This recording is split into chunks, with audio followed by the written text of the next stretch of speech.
Johan Santana had the same surgery as you. Right. You both have come back and, knock on wood, Yeah. been successful so far. Have the two of you ever sat down and talked about your Yeah, experiences? we've spent a lot of time talking, and Johan was one of the first people I reached out to when I heard I was going to have the surgery. He was in the middle of his rehab at that point, so he gave me as much information as he could at that time point, and then from there we've stayed in contact, and then now that we're together every day, we compare stories and scars and stuff like that. But there are a lot of similarities. I mean, we both get sore in the same place after we pitch. We both have to change our routines a little bit from what we used to do when we were younger, but it's fun to be able to have him and lean on him. And probably comforting. Oh, absolutely, and very comforting. I mean, and to see him and his success out there, it really set the bar high for me, but also gave me a great example to shoot for. And so I'm grateful to Johan, and I hate that he had to have surgery as well, but for me to have a resource like that, it's been invaluable.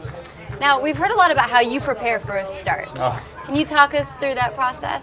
Yeah, it's something I learned when I played in San Diego. Greg Maddox was a teammate of mine, and Greg spent a lot of time preparing, and I kind of thought, well, if this guy has won 350 career games and is a future Hall of Famer, and he puts in this kind of work, I should be doing the same, if not more.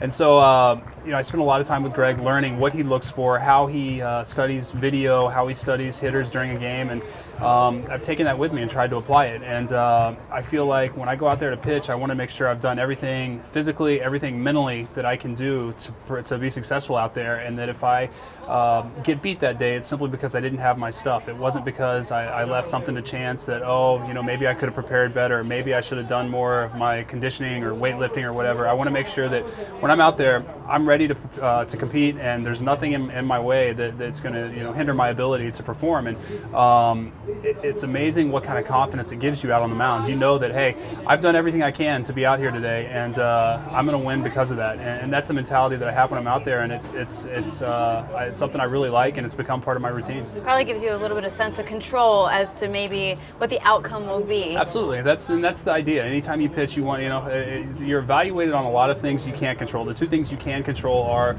your pitch selection and whether you execute that pitch. And then beyond that, once the ball leaves your hand, it's completely out of your control. So it gives you a sense of, hey, I know what I'm doing out there, and I'm going to execute this pitch, and the confidence to do so. And it's a good feeling. Who's the hardest guy to figure out so far? Oh man, there's a lot of them. Really? Yeah, there are a lot of them. The guys that have given me the most trouble in my career have been probably three: Vladimir Guerrero, Ichiro in Seattle, and Chipper Jones. Those three have most pitchers, I think, would agree. Yeah, and throw in Andre Ethier too. Those four have really worn me out. So I'll try to miss those guys in the future.